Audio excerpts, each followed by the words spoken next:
picture this. It's the early 1900s. You're at a rugby match. The crowd is going wild. And the visiting team suddenly breaks into a war dance. I mean, they're chanting, they're stomping, it's intense. Yeah. That's exactly what English rugby teams faced when the New Zealand national team, the All Blacks, Yeah. came to Europe for the first time in 1905. Their pre-game ritual. The haka. Yeah, the haka.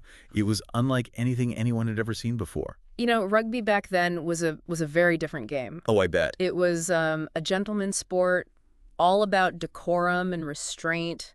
The All Blacks with their aggressive style and that primal haka, it really shook things up. It challenged the very foundation of the sport.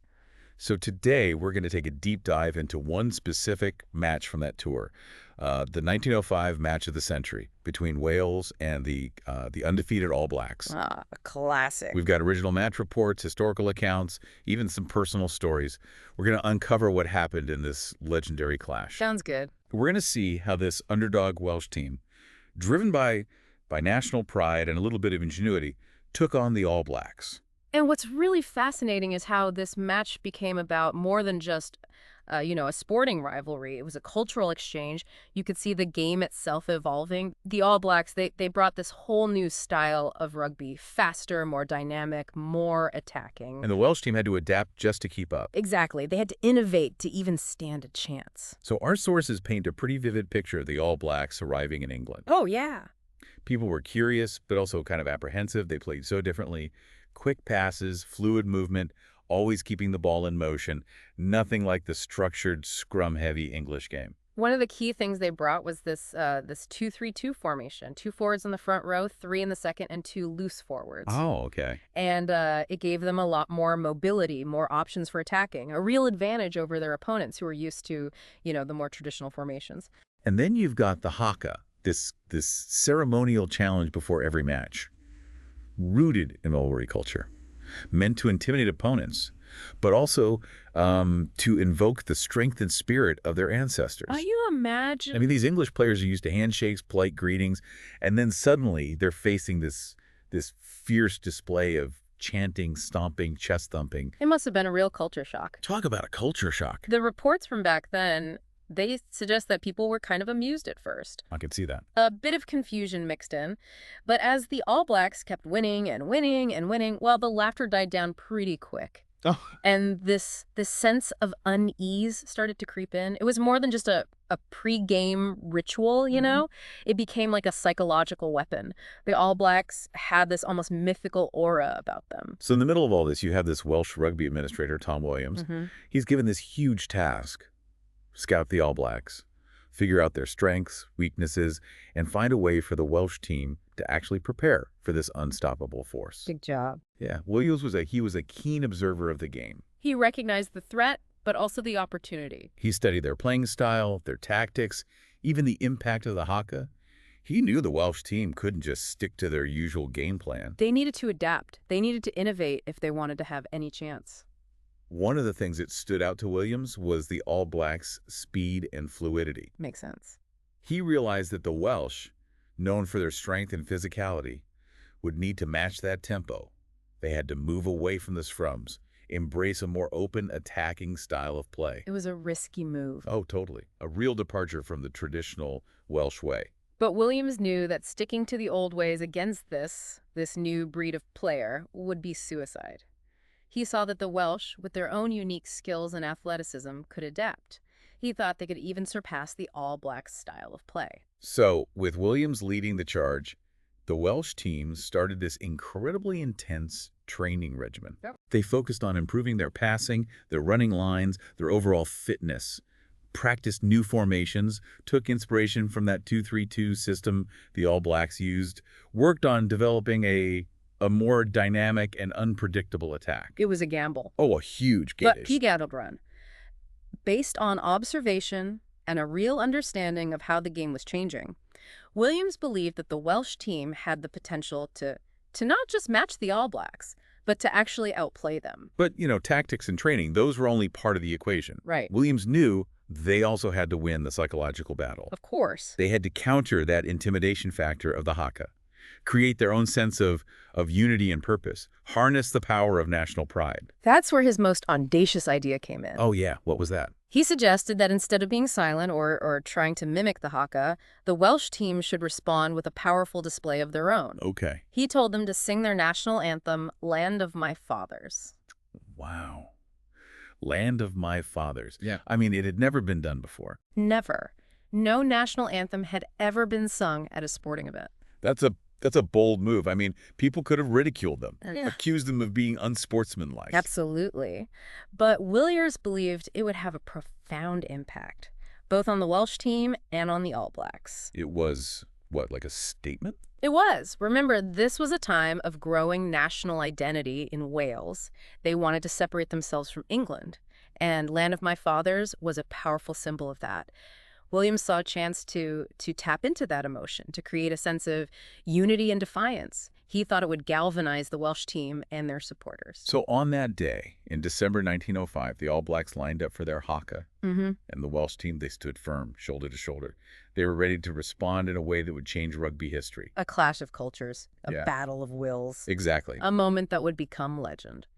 So welcome back to our deep dive into the match of the century. As we were discussing this 1905 clash, Wales versus the All Blacks, it wasn't just a game. No, it was more like a clash of cultures, wouldn't you say? Yeah, exactly. We talked about how the All Blacks really shook up the rugby world, their innovative tactics like that 2-3-2 formation. And of course the haka.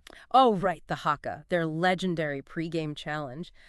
But what's really fascinating is how the Welsh responded, led by Tom Williams. Williams realized that Wales couldn't just rely on brute force to beat the All Blacks. Yeah, their traditional strength. Right. He knew they needed speed, agility, a more fluid way of playing. It was almost like he saw the future of rugby and how the All Blacks played. Yeah, he understood that the game was changing and Wales had to change with it. Exactly. Williams really pushed the Welsh team to adopt a similar style, emphasize quick passes, support play, always keeping the ball moving. Pretty radical change from their usual game plan. It took a lot of discipline, a lot of skill. And then there's Gwyn Nichols.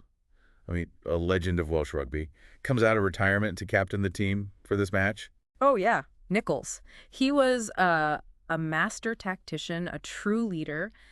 His presence on the field must have been incredibly inspiring for the Welsh players. He got what Williams was trying to do, create a new style of Welsh rugby. Played a key role in making it happen on the field. Definitely. They took a big gamble. They did. But it paid off, didn't it? It did, spectacularly. But let's talk about that moment before the match. The haka versus the Welsh national anthem. Can you imagine the tension? Oh, I can only imagine. The All Blacks in their black jerseys, they've just finished their haka. A display of power, for tribal unity. And then the Welsh team in their scarlet jerseys. A sea of red facing a wave of black. And instead of backing down, they start singing Land of My Fathers, their national anthem. It must have echoed through the entire stadium. An incredible moment of defiance. They weren't going to be intimidated. And, it was a brilliant move by Williams. So the haka, it was meant to unsettle their opponents, to challenge their courage. But the Welsh, they responded with their own show of unity, of national pride. They turned it around. They met the challenge head on, refused to be cowed. It's fascinating to think about the psychology of it all. The All Blacks, they were used to teams being in awe of the haka. Shrinking back. Yeah. This must have been so unsettling for them. It challenged their dominance, their aura of invincibility. And for the Welsh players, singing their anthem in that moment with all that energy, it must have been electrifying, unified them, gave them a purpose. Fueled their determination to take on the All Blacks. Fueled their determination to take on the All Blacks. Who, by all accounts, were unbeatable. So, the stage is set, emotions are high, Right. and the match itself is this tense back-and-forth affair. Both teams played with incredible skill and athleticism, just pushing each other to the limit. And one of the most memorable moments, at least according to our sources, is Teddy Morgan's try. Oh, Morgan. He was a phenomenal player. Known for his speed and agility. Absolutely. He gets the ball near the halfway line, and then boom, this burst of speed.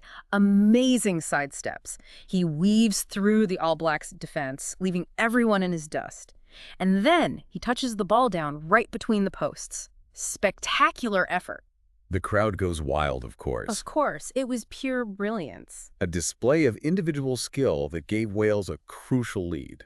But the All Blacks weren't finished. They fought back hard with real determination, really tested the Welsh defense. And then, as the clock is winding down, scores still incredibly close, we get to the most controversial moment of the match. Bob Dean's near try. Oh, right. Dean's powerful runner, key player for the All Blacks. He gets the ball close to the Welsh try line, surges forward, dives towards the ground, trying to score. A real heart-stopping moment. Did he get the ball down properly? Was it a try? The referee, after a lot of thought, ruled that Deans hadn't grounded the ball correctly, awarded Wales a scrum. And to this day, people are still debating that call. Oh, absolutely. Deans insisted until he died that he scored. Some people say that, with today's video technology, the referee would have made a different call, but in the context of that match, it was a turning point. For the Welsh, a huge sigh of relief. For the All Blacks, the sting of a missed opportunity. Okay, so we've talked about the tactics, all the drama, the controversies of this 1905 match, but what about the lasting impact? What's the legacy of this game? Well, I mean, it really cemented this match as one of the most iconic in rugby history. Right.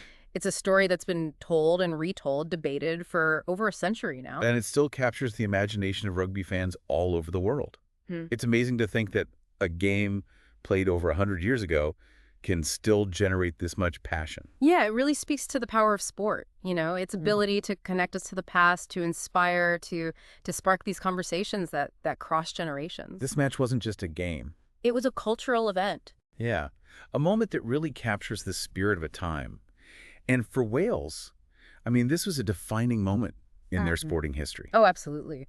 Beating the seemingly invincible All Blacks, I mean, it became a symbol of Welsh national pride, a testament to their resilience, their ingenuity, their spirit. It showed the world that Wales, despite being a small nation, was a force to be reckoned with in rugby. Oh, for sure.